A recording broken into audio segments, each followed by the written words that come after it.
இயேசு கிறிஸ்து நாமத்தினாலே உங்களுக்கு நன்றிகளும் வாழ்த்துகளும் தெரிவித்துக் கொள்கிறேன். இந்த நாள்ல தேவனுடைய வார்த்தைகள் வெளிப்படுத்தும்படி ஆண்டவராகிய இயேசு கிறிஸ்து எனக்கு கிருபை செய்ததாய் அவருக்கு நன்றிகளை செலுத்துகிறேன். நம்ம வார்த்தைக்காய் கடந்து போவோம். இந்த நாள்ல நம்ம படிக்க வேண்டிய வசனம் யோவான் 8ஆம் அதிகாரம் 32வது அதிகாரத்துல 8ஆம் அதிகாரம் 32வது வசனத்துல நம்ம படிப்போம். சத்தியத்தை அறிவீர்கள், சத்தியம் உங்களை விடுதலையாக்கும் என்றார். அல்லேலூயா. சத்தியத்தை அறிவீர்கள், சத்தியம் உங்களை விடுதலை ஆக்கும் என்றார். தலைகளை சாய்த்து நாம் ஜெபிப்போம். சோத்திரம் ஆண்டவரே, நன்றியோடு துதிக்கிறோம். கிருபையும் இரக்கம் நிறைந்தவரே உமக்கு சோத்திரம். பரிசுத்தமுள்ள தகப்பனே உமக்கு சோத்திரம். ஆராதனைக்குரியவரே உமக்கு சோத்திரம். அற்புதங்களை செய்கிறவரே உமக்கு சோத்திரம். அப்பா, இந்த கால வேளையில நம்ம துதிக்க, இந்த ஓய்வு நாள்ல நம்ம துதிக்க, ஆராதிக்க கிருபை செய்ததுக்காக உமக்கு நன்றி செலுத்துகிறேன். உடைய வார்த்தைகள் வெளிப்படட்டும். அடையாளம் மறுத்து நீங்க பேசுங்க. சுய ஒன்று வராதபடி என் தேவனா கர்த்தர் அந்த வார்த்தைகளை கேட்டு அவர்கள் மனம் திரும்பத்தக்க என் தேவனா கர்த்தர் வார்த்தைகள் வெளிப்படட்டும். அடையாளம் மறைத்து நீங்க பேசுங்கப்பா. வார்த்தைக்கு எதிராக செயல்படுற மந்திர கட்டுகள் இயேசு கிறிஸ்து நாமத்தினாலே வான மண்டல பொல்லாத சேனைகளை நஷ்டமாக இயேசு கிறிஸ்து நாமத்தினாலே கட்டிந்து வெளியேறும்படி ஜெபிக்கிறேன். கர்த்தருடைய வல்லமை இறங்குவதாக இயேசு கிறிஸ்து நாமத்தினாலே ஜெபிக்கிற ஜீவன் நல்ல பிதாவே, ஆமீன். அல்லேலூயா. கர்த்தர் நாமம் மையப்படுவதாக. இந்த நாள்ல தேவன் நமக்கான கொடுத்த வார்த்தை யாக்கோப்பு புஸ்தகம் 4ஆம் அதிகாரம் 10வது வசனம். இதுல சொல்லப்படுகிறது, கர்த்தருக்கு முன்பாக தாழ்மைப்படுங்கள், அப்பொழுது அவர் உங்களை உயர்த்துவார். கர்த்தர் நாமம் மையப்படுவதாக. சொல்லப்படுகிற வார்த்தை என்னன்னா, கர்த்தருக்கு முன்பாக நம்ம தாழ்மைப்படணும். கர்த்தருக்கு முன்பாக நம்ம தாழ்மைப்படும் போது கர்த்தர் உங்களை உயர்த்துவராய் இருக்கிறார். கர்த்தருக்கு முன்பாக எப்படி தாழ்மைப்படுவது என்றால், அநேகர் நம்ம நினைச்சுக்கோம் ஆலயத்தில் இருக்கும்போது மட்டும் நம்ம தாழ்மையா நடந்துப்போம். அநேகர் முன்பு நம்ம தாழ்மையை காட்டிக்கொள்வோம். அல்லேலூயா. அப்போ நம்ம அப்படி தாழ்மையா காட்டிக்கொள்வது தாழ்மை இல்லை. கர்த்தருக்கு முன்பாக எப்பொழுதும் தாழ்மையா இருக்கணும். அல்லேலூயா. தேவன் சொல்றாரு மோசையை பார்த்து, அவன் என் வீட்டில் எங்கும் உண்மை உள்ளவனாய் இருக்கிறான். அவன் எப்பொழுதும் உண்மை உள்ளவனா, எங்கும் அப்படின்னா எப்பவுமே அவன் உண்மை உள்ளவனா இருக்கிறான் அப்படின்னு ஆண்டவர் மோசைக்கு சர்டிபிகேட் கொடுக்கிறார். அல்லேலூயா. அதுதான் தேவன் அவர் அதை எதிர்பார்க்கிறார் நம்ம கிட்ட. நம்ம எப்படி இருக்கணும்னா எந்நேரமும் தாழ்மையா இருக்கணும்.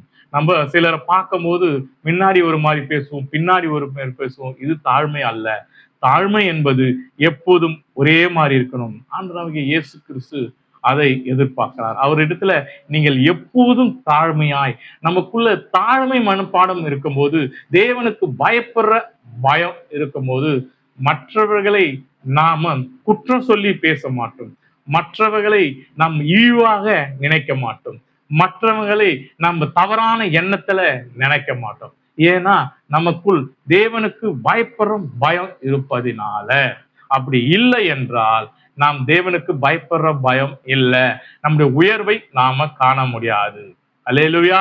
கர்த்தர் நாம மகிமைப்படுவதாக. அப்போ ஆண்டவர் சொன்ன வார்த்தை என்னன்னா, கர்த்தருக்கு முன்பாக தாழ்மைப்படுங்கள், அப்போது அவர் உன்னை உயர்த்துவார். அல்லேலூயா. அப்ப நம்ம தாழ்மைப்படணும். எப்பொழுதும் எந்நேரமும் ஆண்டவருக்கு நம்ம தாழ்மைப்படணும், கீழ்ப்படியணும். அல்லேலூயா. அப்போ நமக்குள்ள கீழ்ப்படுகிற எண்ணம் பயங்கள் இருக்கும் போது நமக்குள்ள தவறான எண்ணங்கள், தவறான வார்த்தைகள், தவறான செயல்பாடுகள் நமக்குள்ள வராது. குடும்பத்துல கூட சரி, மனைவி குறித்து அவர் குடும்பத்தை குறித்து ஈவாக பேசக்கூடாது. கணவர் குடும்பத்தை குறித்து மனைவியும் ஈவாக பேசக்கூடாது. ஒருவருக்கு ஒருவர் நம்ம தாழ்மையா இருக்கணும். கர்த்தர் அப்படிதான் நமக்கு சொல்லி தருகிறார் வேதத்துல. கர்த்தர் நாம மகிமைப்படுவதாக. பிலிப்பியர் புஸ்தகம் 2:3 2ஆம் அதிகாரம் 3வது வசனத்துல சொல்லப்படுகிறது, ஒன்றையும் வாதையினாலாவது வீண் பெருமையிலானாவது செய்யாமல் மன தாழ்மையினாலே ஒருவரை ஒருவர் தங்களிலும் மேன்மை உள்ளவரான்னு என்பவர்களாக எண்ணப்படுவீர்கள். நம்ம எப்படி இருக்கணும்னா, ஆண்டவர் சொல்றாரு, நம்ம ஒருவரையே வீண் வாதையினால தேவையில்லாத, அதாவது நான் தான் எல்லாம் பெருமை, வாதை என்றால் பெருமை, நான் தான் எல்லாம், என்னால் தான் அவன் வாழ்றான், என்னால் தான் பிழைக்கிறான், அந்த மாதிரி எண்ணம் இல்லாம வீண் பெருமைக்காக ஒருத்தருக்கு செய்யறதில்ல. பெருமை, நான் பெருமைப்படுறதுக்காக ஒருத்தருக்கு நம்ம நல்லது செய்வோம். அந்த மாதிரி செய்யாம எப்படி சொல்றான்னா, மனத்தாழ்மையினாலே ஒருவரை ஒருவர் தங்களிலும் மேன்மையானவர்களாக எண்ண கடவீர்கள். அல்லேலூயா. அப்போ ஒருவரையும் நம்ம தாழ்மையா எண்ணக்கூடாது, ஒருவரையும் நம்ம கேவலமா எண்ணக்கூடாது. நம்மளும் மேன்மை உள்ளவர்கள், கர்த்தர் நம்மளையும் நம்மளை விட அவர்களை மேன்மையா வைத்திருக்கிறார்ன்ற எண்ணம் நமக்குள்ள வரணுமா. அப்போ ஆண்டவர் சொல்றார், ஒருவரையும் நம்ம மேன்மைப்படுத்தணுமா, ஒவ்வொருவரையும் கேவலப்படுத்தக்கூடாது என்று வேதத்துல சொல்லப்படுகிறது. அப்போ தேவனுடைய வார்த்தையின்படி நம்ம நடந்து கொள்ளணும். நம்ம வீண் வாதைக்காகவோ செய்யக்கூடாது, வீண் பெருமைக்காக செய்யக்கூடாது. மன தாழ்மையால, தேவனுக்கு பயப்படுற பயத்தினால நாம ஒருவரையும் தவறாக நினைக்காம அவர்களை நம்மளிலும் மேன்மையானவர்கள் என்று எண்ண கடவர்கள். அல்லேலூயா. எப்படி மேன்மையானவர்கள்? அப்ப நம்மளோட அவங்க மேன்மையானவர்கள் எண்ணணும். கர்த்தர் நாம மையப்படுவதாக. ஆண்டவர் நமக்கு நிறைய விஷயங்களை வேதத்தை சொல்லி கொடுக்கிறார். நம்ம வசனங்களை நம்ம தவறாக புரிந்து கொண்டு தவறாக பேசக்கூடாது. மற்றவர்களை நம்ம ஈவுபடுத்துற எண்ணங்கள் நமக்குள்ள இருக்கக்கூடாது. எப்பவுமே தேவனுக்கு பயப்படுற பயம், அல்லேலூயா, நமக்குள்ள இருக்கணும். நம்மளாம் கிறிஸ்தவர்களா இருக்கிறோம். நம்ம குடும்பத்துல, நம்ம பிள்ளைகளிடத்துல நம்ம எப்படி நடந்து கொள்ளணும், பிள்ளைகள் தகப்பனிடத்துல எப்படி நடந்து கொள்ளணும், அல்லேலூயா, மனைவி கணவரிடத்துல எப்படி நடந்து கொள்ளும், கணவர் மனைவிடத்துல எப்படி நடந்து கொள்ளும், விசுவாசிகள் ஊழியக்காரர்களிடத்துல எப்படி நடந்து கொள்ளும், ஊழியக்காரர்கள் விசுவாசிக்கு இடத்துல எப்படி நடந்து கொள்ளணும், இதெல்லாம் நம்ம தாழ்மையாய் நடந்து கொள்ளணும். கர்த்தரிடத்துல கற்றுக்கொள்ளணும். கர்த்தரிடத்துல பயப்படுற பயம் இருக்கணும். நம்ம இஷ்டத்துக்கு நாம தான் எல்லாம் என்று பேசக்கூடாது என்று கர்த்தர் இந்த நாள்ல நமக்கு வெளிப்படுத்துகிறார். கர்த்தர் நாம மயங்கப்படுவதாக. ரோமர் புஸ்தகத்திலும் அப்படிதான் சொல்லப்படுது. 12:16 சொல்லப்படுகிறது, ஒருவரோடு ஒருவர் ஏக சிந்தை உள்ளவராய் இருங்கள், மேன்மையான காரியங்களை சிந்தியாமல் தாழ்மையானவர்களுக்கு இறங்குங்கள், உங்களையே புத்திமான் என்று எண்ணாத இருங்கள். இப்படி இருக்கணுமா? நம்ம ஒருவரை மேன்மையான சிந்தையில, அல்லேலூயா, சிந்திக்காம தாழ்மை, நமக்குள்ள தாழ்மைகளுக்கு இணங்கி உங்களை புத்திமான் என்று எண்ணக்கூடாது. நம்ம தான் எல்லாம், நம்ம தான் புத்திமான், நம்ம சொல்றதுதான் கரெக்டு, நம்ம பண்றதுதான் சரி அப்படின்ற எண்ணம் வரக்கூடாது. குடும்பத்தை கூட சரி, சில பேர் நம்ம என்ன பண்ணோம்னா, இவ என்ன விடுகிறா இவ அப்படின்னு சொல்லி ஒரு மனைவியை கேவலமா அப்படி நினைக்க கூடாது. தாழ்மையான ஒரு எண்ணம் நமக்குள்ள, அவங்களுக்கு ஈவான எண்ணங்கள் வரக்கூடாது அப்படின்னு ஆண்டவர் நமக்கு தெளிவா சொல்றார். அல்லையா, நமக்குள்ள ஏக சிந்தை, அந்த நமக்குள்ள தேவையில்லாத சிந்தைகள் நமக்குள்ள வரக்கூடாது. மற்றவங்களை கேவலமா நினைக்கிற சிந்தைகள் நமக்குள்ள வரக்கூடாது. தாழ்மை உள்ளவர்களாக இருக்கணும். அல்லையா, அவங்களுக்கு உங்களை எப்படி சொன்ன இறங்கணும். நீங்க தான் புத்திமான் என்று எண்ணக்கூடாது. நம்ம தான் சரி, நம்ம பேசுறதுதான் கரெக்டு, நம்ம சொல்றதுதான் கரெக்டு, நாம தான் பெரிய ஆளு அப்படின்ற எண்ணம் நமக்குள்ள வரக்கூடாது. ஆண்டவர் சொல்றாரு, லூக்கா 1:52 சொல்லப்படுகிறது, பலவான்களை ஆசனங்களில் இருந்து தள்ளி தாழ்மை உள்ளவர்களை உயர்த்துவார். பலவான்களை, நீ எவ்வளவு பெரிய ஆளானா இரு, பணத்துல பெரிய ஆளாரு, எதுல வேணா நீ பெரிய ஆளாரு, ஆனா ஆண்டவர் கர்த்தர் இடத்துல நீங்க தாழ்மை இல்லைன்னா உங்களை தள்ளி வேறு ஒருத்தர் யார் தாழ்மை உள்ளவர்களை அவரை உயர்த்த வல்லவரா இருக்கிறார். அப்போ நமக்குள்ள தாழ்மை என்ன பான்மை இருக்கணும். நம்ம தாழ்மையா இருக்க கற்றுக்கொள்ளணும். நம்ம வார்த்தைகளை தாழ்மையா பேச கற்றுக்கொள்ளணும். நம்ம என்ன பேசுறோம் முதல்ல நிதானிக்க தெரிஞ்சுக்கொள்ளணும். இந்த வார்த்தை மற்றவங்களை புண்படுத்துமா அப்படின்னு நினைக்கணும். ஆண்டவர் சில விஷயங்களை வெளிப்படுத்துவார். அல்லேலூயா. அப்படின்னு கேட்டீங்கன்னா, அப்போஸ்தலர் பவுல் சொல்றாரு, அப்போஸ்தலர் புஸ்தகத்துல, நான் மன தாழ்மையாகவும் கண்டிப்பாகவும் கர்த்தருடைய வார்த்தையை உங்களிடத்துல பிரசங்கிக்கிறேன் அப்படின்னு வசனம் இருக்குது. இது அர்த்தம் என்னன்னு கேட்டா, நான் மன தாழ்மையா இருப்பேன், சிலதை கண்டித்து உணர்த்துவேன் அப்படின்னு சொல்லப்படுகிறது. என்ன கண்டித்துனா, அவர்கள் தவறுகள் செய்கிறார்கள் என்றால் அவர்களை கண்டித்து உணர்த்து, இது தவறுப்பா, இப்படி செய்யக்கூடாது, மற்றவர்கள் மனது புண்படும்படி நம்ம பேசக்கூடாது என்று வார்த்தை. இப்போ உதாரணத்துக்கு, நம்ம பிள்ளைகள் ஒரு தவறு செய்யறாங்கன்னு வச்சுக்கோங்க. அந்த பிள்ளை இடத்துல இது தவறுமா, இது செய்யக்கூடாது, இப்படி பண்ணா இந்த மாதிரி தப்பு நடக்கும், இந்த மாதிரி செய்யக்கூடாதுமா அப்படின்னு சொல்லி அவர்களை திருத்த பார்க்கணும். இது தவறு என்று சுற்றி காட்ட பார்க்கணும். அதை விட்டுட்டு நம்ம தேவையில்லாத அசிங்கமான வார்த்தைகளை அவர்களை திட்டி நம்ம செய்யும் போது அந்த பிள்ளையின் மனசுல இவன்லாம் ஒரு அப்பனா, இவன் சொல்றது நம்ம ஏன்டா கேட்கணுன்ற எண்ணம் நமக்குள்ள வந்துவிடும். அப்போ நாம எப்படி இருக்கிறோம்னா, ஞானமாய் நடந்து கொள்ளணும். நம்ம பேசுகிற வார்த்தைகள் கவனமா இருக்கணும். மனைவியிடத்திலும் சரி, கணவரிடத்திலும் சரி, அவர்கள் சில விஷயங்களை தெரிந்தோ தெரியாமலோ பேசுகிறார்கள், தவறு செய்கிறாங்களாம், அவரிடத்துல நம்ம பொறுமையாக அதை உணர்த்தணும். இது கண்டிப்பாக பேசணும். எப்படின்னா இது தப்பு, இது செய்யக்கூடாதுன்னு கண்டித்து உணர்த்தணும். ஆனா அவர்களை குற்றப்படுத்த மாதிரி பேசக்கூடாது. ஆண்டவர் அதை அருவருக்கிறார். அல்லையா? அப்படி பேசும்படி எங்கேயுமே சொல்லல ஆண்டவர்.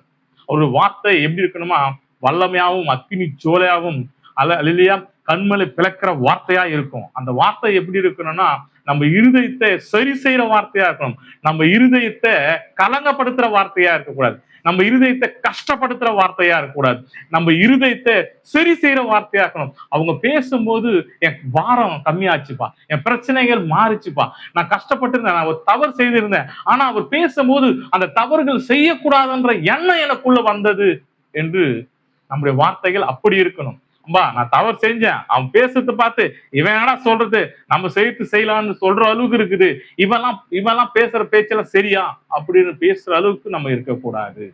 நம்ம கிறிஸ்தவர்களா இருக்கிறோம். அப்போ கிறிஸ்தவர்கள் ஞானமாய் பேசணும். அதுக்கு நீங்க முதல்ல தேவனுக்கு பயப்படுற பயம், தாழ்மை உங்களுக்குள்ள இருக்கணும். தேவனுக்கு பயப்படுற பயமும் தாழ்மை உங்களுக்குள்ள இருந்தா நீங்கள் பேசும்போது நிதானித்து பேசுவீர்கள். நீங்கள் என்ன பேசுவீர்கள் என்று நிதானித்து பேசுவீர்கள். மற்றவர்களை நம்ம குற்றப்படுத்துகிறோமா, தேவையில்லாத வார்த்தையில நம்ம அவர்களை சுற்றி காட்டுகிறோமா என்ற எண்ணம் நமக்குள்ள வரும். அல்லேலூயா. ஆனா அவர்கள் தவறுகள் செய்திருந்தால் அவர்களிடத்துல நாம அதை சரி செய்ய பார்க்கணும். அல்லேலூயா. அதை எப்படி சரி செய்யணுன்ற எண்ணம் நமக்குள்ள வரணும். குற்றி காட்டுறதுனால அவங்க சரி செய்ய முடியாது. நம்ம மற்றவங்களே தவறாக பேசி அவங்களை குத்தி செய்து தப்புன்னு சொல்றதுனால உண்மையாவே அவங்களை சரி செய்ய முடியாது. அவங்க இன்னும் பாதிக்கப்படுவார்கள், இன்னும் கோபம் அடைவார்கள், இன்னும் அவருக்குள்ள ஒரு வைராகம் உண்டாகும். அப்படி செய்யாமல் அவர்களை நாம தாழ்மையாய் அவரிடத்துல அதை புரிய வைக்க நம்ம செய்யணும். அவர்கள் புரிய வைக்கிற மாதிரி நம்ம பேசி அதை புரிய வைக்கணும். அப்போ அவர்கள் புரிந்து கொள்வார்கள். பிள்ளை இடத்துல கூட சரி, நீங்கள் அதை தாழ்மையா சொல்லி இதை செய்யுன்னு சொல்லும் போது அவங்க செய்வாங்க. நம்ம அதிகாரமா சொல்லும் போது பயம் இருக்கிற வழிதான் செய்வாங்க. இப்போ உதாரணத்துக்கு இப்போ என் பையனுக்கு 12 வயசு ஆகுது. இப்போ நான் அதட்டி அவனை மிரட்டி செய்யும் போது இப்ப செய்வான். ஒரு 15 வயசு 16 வயசு வரையும் செய்வான். 17 வயசு 18 எதிர்த்து நிப்பான். போடாட்டே நீ என்ன சொல்றது, நான் ஒரு வார்த்தை பேசினா அவன் 2 வார்த்தை பேசுவான். நான் அடிக்க போனா என்னை அடிச்சு கீழே தள்ளுவான். ஏன்னா அவனுக்கு அந்த வயசு வந்த பிறகு அவனுக்கு தைரியம் வந்து எதை வேணா செய்யலான்ற ஒரு துணிவு வரும். அதுவே நம்ம சிறு வயதுல இருந்து அவனிடத்துல தாழ்மையா பேசி அவனிடத்துல புரிய வைக்கும் போது இது தவறு, நம்ம அப்பா சொன்னா கரெக்டா இருக்கும். எந்த வயசுலயும் அவனுக்கு 65 வயசு ஆனாலும் நம்ம அப்பா சொல்ற வார்த்தை கரெக்டா இருக்கும், நம்ம அப்பா கரெக்டா சொல்லுவாருன்ற எண்ணம் அவனுக்குள்ள இருக்கும்.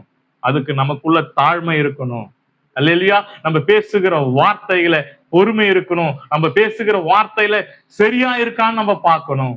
ஏதோ ஒண்ணு பேசிடக்கூடாது, மற்றவங்களை புண்படுத்த மாதிரி பேசக்கூடாது. அல்லேலூயா. ஆண்டவர் நம்மிடத்துல வெளிப்படுத்தி இருக்கிறார். கர்த்தர் நாம மகிமைப்படுவதாக.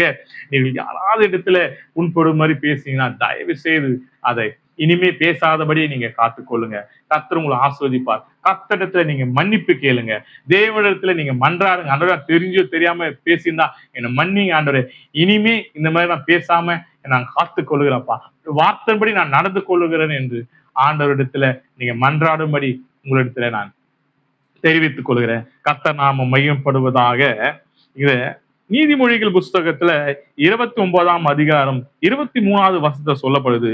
மனுஷனுடைய அகந்தை அவனை தாழ்த்தும், மன தாழ்மை உள்ளவன கனம் அடைவான்.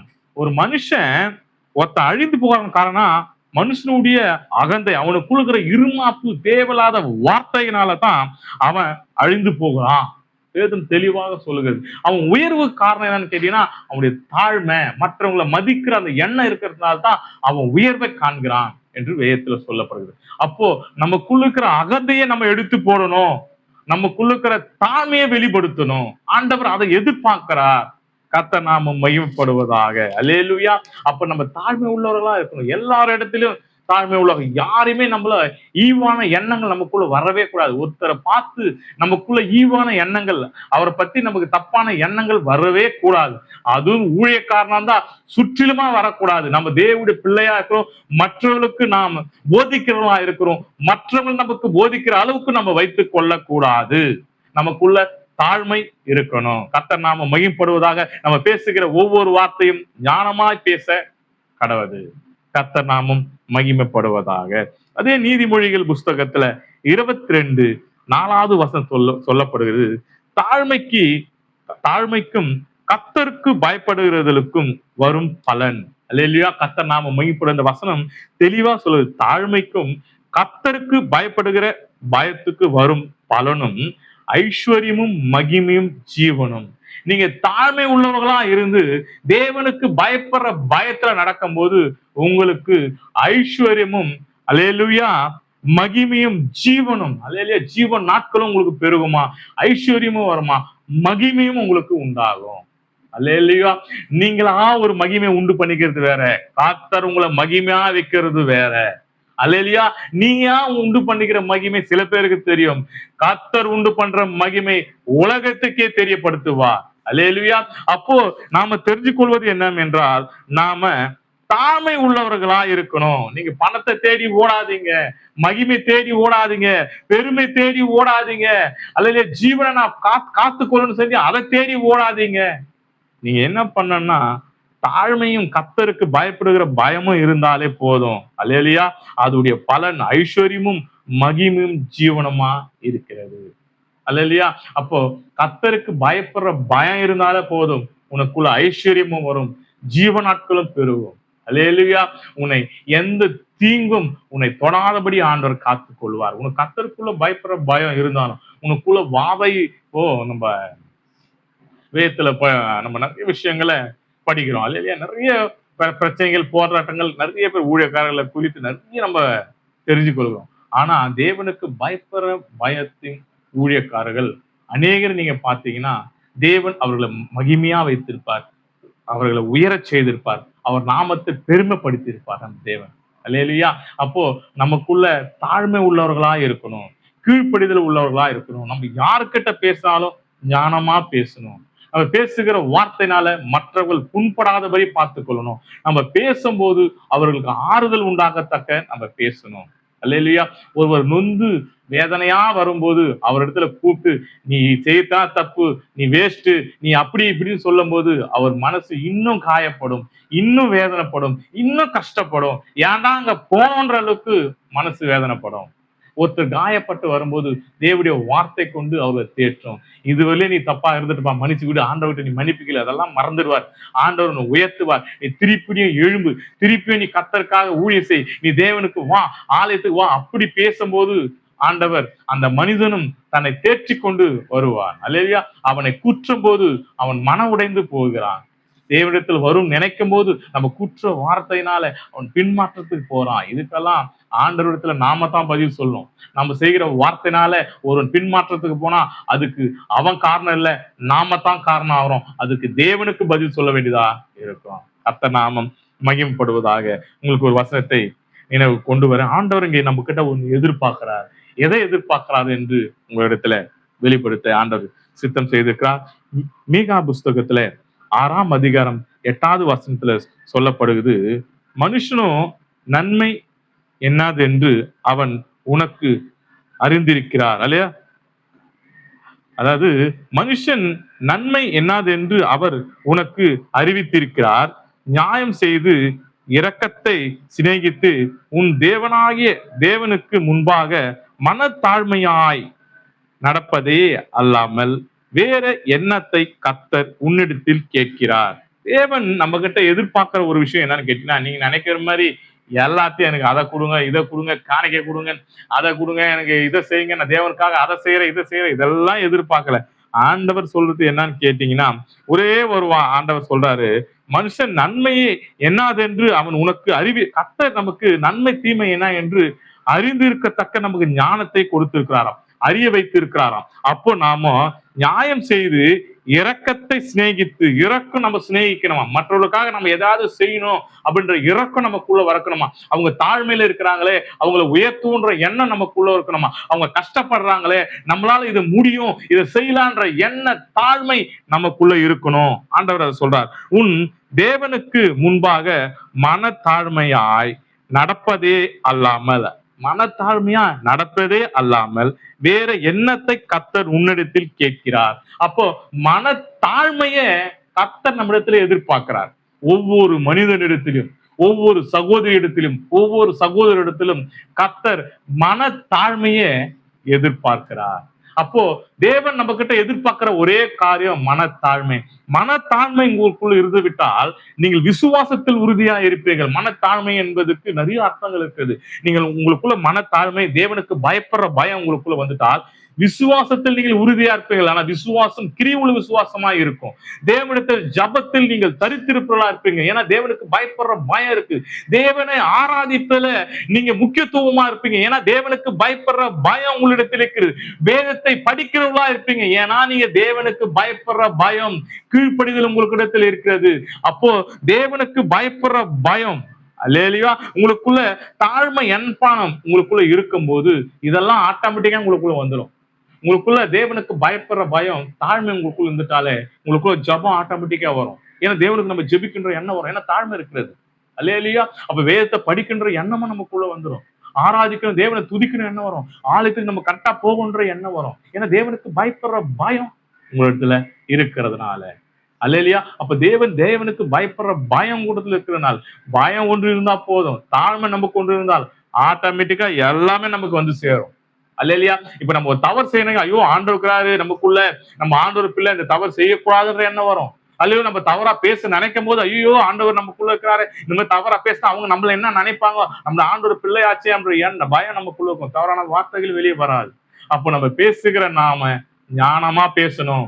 எதை பேசுறோம் என்று முதல்ல அறிந்து கொள்ளணும். பேசும்போது நம் தேவனுக்கு சித்தமா என்று கேட்கணும். தேவனுக்கு சித்தமில்லாத வார்த்தையை பேசக்கூடாது. ஆண்டவர் நமக்கு வெளிப்படுத்துவார். தேவன் இது சித்தமா, நம்ம பேசுறதுக்கு முன்பாக நீ அறிந்து கொள்ள தேவனிடத்துல கேட்கணும். தேவன் இது சித்தமா பேச சொன்னா மட்டும்தான் பேசணும். தேவனுக்கு சித்தமில்லாத காரியம் பேசவே கூடாது. கர்த்தர் நாமம் மகிமைப்படுவதாக. அப்போஸ்தலர் பவுல் அப்படிதான் செய்தார். தேவனுக்கு சித்தமான காரியம். இந்த இடத்துல போய் ஆண்டவர் உயிர்த்தெழுதலை குறித்து பேசுறாரு. இனிமே நீங்க விருத்த சேதனை பண்ண வேணாம்னு சொல்றாரு. ஆனா இத சொன்னா அந்த ஊர்ல அடிப்பாங்க, கல்லால அவர் அடிப்பாங்க என்று அவர் அறிந்தும், ஆனா ஆண்டவருடைய வார்த்தைகளை அவர் பிரசங்கித்தார். அதுதான் ஊழியக்காரன். அதுல அடி விழும், ஆனா அந்த வார்த்தை அவர் பிரசங்கிக்க நினைச்சா தேவனை சொன்னார்னா பிரசங்கிக்கணும். அப்போ இந்த இடத்துல நமக்கு பெருமை வரும் அந்த வார்த்தையை பேசினா, இந்த இடத்துல நமக்கு கனம் வரும் அந்த வார்த்தையை பேசினா, அவங்களை உயர்த்தி பேசினா நமக்கு மரியாதை கிடைக்கும். ஆண்டவர் இதுல விருப்பம் இல்லைன்னா அதை பேசவே கூடாது. அதை நீ பேசினா ஆண்டவர் அருவருக்கிறார் என்று அர்த்தம். அல்லேலூயா. அப்போ வேதத்தை சுமக்கிற நாம, கிறிஸ்துவை ஏற்றுக்கொண்ட நாம, விசுவாசியா இருக்கிற நாம, தேவனுக்கு பயப்படுற பயம் வரும். நம்ம பேசுகிற வார்த்தையில கவனம் இருக்கணும். அல்லேலூயா. அது உங்களுக்கு தெளிவா சொல்றேன். குடும்பத்துல கூட சரி, பிள்ளைகளிடத்திலும் சரி, மனைவிடத்திலும் சரி, கணவரிடத்திலும் சரி, தாய் தந்தை இடத்திலும் சரி, பிள்ளைகளிடத்திலும் சரி, நம்ம பேசும்போது ஞானமா பேசணும். கோபத்துல வார்த்தைகளை விடக்கூடாது. விட்ட வார்த்தையை அள்ள முடியாது. மனசு அவர்கள் வேதனைப்படுவார்கள். அதனால தயவு செய்து தேவனுக்கு பயப்படுற பயத்துல இருங்க. நீங்க பேசுற வாதத்தை நிதானமா பேசுங்க. கர்த்தர் உங்களை ஆசீர்வதிப்பாராக. இந்த வார்த்தை உங்களோட பேசியிருப்பா நான் விசுவாசிக்கிறேன். ஆண்டவர் என்னோட பேசுகிற தேவன். நான் ஒரு சில நேரத்துல கோவமா பிள்ளைகளிடத்துல பேசுவேன், தப்பு செய்தா மறட்டுவேன், ஆனா மன்னிப்பு கேட்பேன். தப்பு என் மேல இருந்தா கண்டிப்பா மன்னிப்பு கேட்பேன். ஏன்னா நம்ம மேல தவறு இருக்கிறது. நம்ம மன்னிப்பு கேட்டே ஆகணும். நான் கண்டிப்பா கேட்பேன். யாரா இருந்தாலும் சரி, ஊழிய பார்த்துட்டு கூட சரி, ஊழியக்காரர்களோட மன்னிப்பு கேட்டிருக்கிறேன், என் பிள்ளைகள்கிட்ட மன்னிப்பு கேட்டிருக்கேன், என் மனைவிடத்தை காலில் விழுந்தெல்லாம் மன்னிப்பு கேட்டிருக்கிறேன் நான் தவறு செய்து. காரணம் கேட்டா நம்ம தேவனுக்கு பயப்படுற பயம் நமக்குள் இருந்தால் நம்ம தவறுகள் செய்யறதா மன்னிப்பு கேட்கணும். அல்லேலூயா. தேவன் பிரியப்படுகிறார். கர்த்தர் நாம மகிமைப்படுவதாக. நீங்கள் ஆண்டவர் என்ன எதிர்பார்க்கறா, நீங்க சந்தோஷமா இருக்கிறது தான் ஆண்டவர். ஒரு குடும்பத்துல ஒரு கணவன் மனைவி பிள்ளைகள் சந்தோஷமா இருக்கிறது தான் ஆண்டவர் எதிர்பார்க்க. ஒரு மனிதன் தனிமையா இருப்பது நல்லதல்ல. ஏற்ற காலத்துல ஏற்ற துணியை கொடுப்பேன். அப்போ ஆண்டவர் உங்களுக்காக கொடுத்த மனைவி தேவனால கொடுக்கப்பட்டது, உங்களுக்காக கொடுத்த கணவர் தேவனால கொடுக்கப்பட்டது. அப்போ அவருக்கு தேவனால கொடுக்கப்பட்டது அந்த வாழ்க்கையை நீங்க சந்தோஷமா வாழணும். ஒரு நாளும் உங்களுக்குள்ள சந்தேகங்கள், தேவையில்லாத எண்ணங்கள், கோபங்கள், எரிச்சல்கள் இதெல்லாம் வராதபடி சந்தோஷமா வாழ கற்றுக்கொள்ளுங்க. தேவன் இதை நமக்கு கற்றுக் கொடுக்கிறார். கர்த்தர் நாம மகிமைப்படுவதாக. இந்த வார்த்தை உங்க இருதயத்துல கிரியை செய்திருக்கு நான் விசுவாசிக்கிறேன். தேவன் உங்களோடு பேசியிருப்பான்னு விசுவாசிக்கிறேன். கர்த்தர் நாமம் மகிமைப்படுவதாக. நம்ம ஜெபிப்போம். சோத்திரம் ஆண்டவரே, உம நன்றியோடு துதிக்கிறோம். கிருபையும் இரக்கம் நிறைந்தவரே உமக்கு சோத்திரம். பரிசுத்தமுள்ள தகப்பனே உமக்கு சோத்திரம். ஆராதனைக்குரியவரே உமக்கு சோத்திரம். அற்புதங்களை செய்கிறவரே உமக்கு சோத்திரம். அப்பா, இந்த நாள் ஆண்டவர் வார்த்தைகளை எப்படி தாழ்மையா இருக்கணும், எப்படி நாம பேசணும் என்று தேவன கர்த்தர் எங்களோடு நீ பேசியிருக்கிறீர் ஆண்டவரே, உமக்கு நன்றி செலுத்துகிறோம்ப்பா. உடைய வார்த்தைகள் வெளிப்படட்டும். அடையான மரத்தை நீ பேசியதற்காக உமக்கு சோத்திரம். இந்த வார்த்தையை ஆண்டவரே நீர் 3 நாளைக்கு முன்பாக என்னை வெளிப்படுத்தியதற்காய் சோத்திரம்ப்பா. உன் நாமம் மகிம்பட்டதுக்காய் சோத்திரம். அற்புத அடையாளங்களை செய்கிற தேவன் ஆவியானவர் வெளிப்பட்டதுக்காய் சோத்திரம். நாம மகிம்பட்டதுக்காய் சோத்திரம். கிருபையும் இரக்கமும் மகிமையும் கனமும் நிறைந்தவரே, நாம மகிம்பட்டார். அற்புத அடையாளங்களை செய்க அந்த இந்த வார்த்தை கேட்ட ஒவ்வொரு ஆஸ்வதிக்கிறார். அவர் குடும்பத்துல சமாதத்தை கெடுக்கிற எல்லா பொல்லாத கிரிகளும் நர்சா இயேசு கிறிஸ்து நாமத்தால கடிந்து வெளியேறும்படி செபிக்கிறான்ப்பா. அந்த ஊழியத்துக்கு எதிராக செயல்படுற மந்திர கட்டுகளை உடைக்கிற தேவனுடைய மகிமையால கர்த்தருடைய வல்லமை இறங்கட்டும். பாதுகாத்து வழிநடத்துங்க. ரத்த கோட்டைகளை வைக்க முடியாது. அற்புத அடையாளங்களை செய்யுங்க. நான் இயேசு கிறிஸ்து நாமத்தாலே ஜெபிக்கிறேன் ஜீவனுள்ள நல்ல பிதாவே, ஆமீன். இதாக தேவனை சோத்தரிப்போம். சோத்திரம் சோத்திரம் சோத்திரம். கர்த்தராகிய இயேசு கிறிஸ்து சோத்தரிப்போம். சோத்திரம் சோத்திரம் சோத்திரம். நம்ம ஆளுகிற பசுத்தாவினர் சோத்தரிப்போம். சோத்திரம் சோத்திரம் சோத்திரம். ஒன்று சேர்ந்து சொல்ல, என் ஆத்துமாவே கர்த்தரை சோத்தரி, என் முழுவலுமே பசுத்த நாமத்தை சோத்தரி, என் ஆத்துமாவே கர்த்தரை சோத்தரி, கர்த்தர் செய்த சகல உபகாரங்களும் மறவாதே. ஆமீன். ஆசீர்வாதத்தை பெற்றுக்கொள்ளலாம். கர்த்தராகிய இயேசு கிறிஸ்துடைய இரக்கமும் பிதாவுடைய அன்பும் பசுத்தாவுடைய அந்நிய ஐக்கியமும் சகா காலம் இயேசு கிறிஸ்து வருகையில் சமாத்தோர ஆசீர்வாதம் எப்போதும் உங்களோட தங்கி இருப்பதாக. ஆமீன். God bless you. கர்த்தர் உங்களை ஆசீர்வதிப்பாராக. சத்தியத்தை அறிவீர்கள், சத்தியம் உங்களை விடுதலாக்கும் என்றார். கர்த்தர் நாமம் மகிமைப்படுவதாக. God bless you.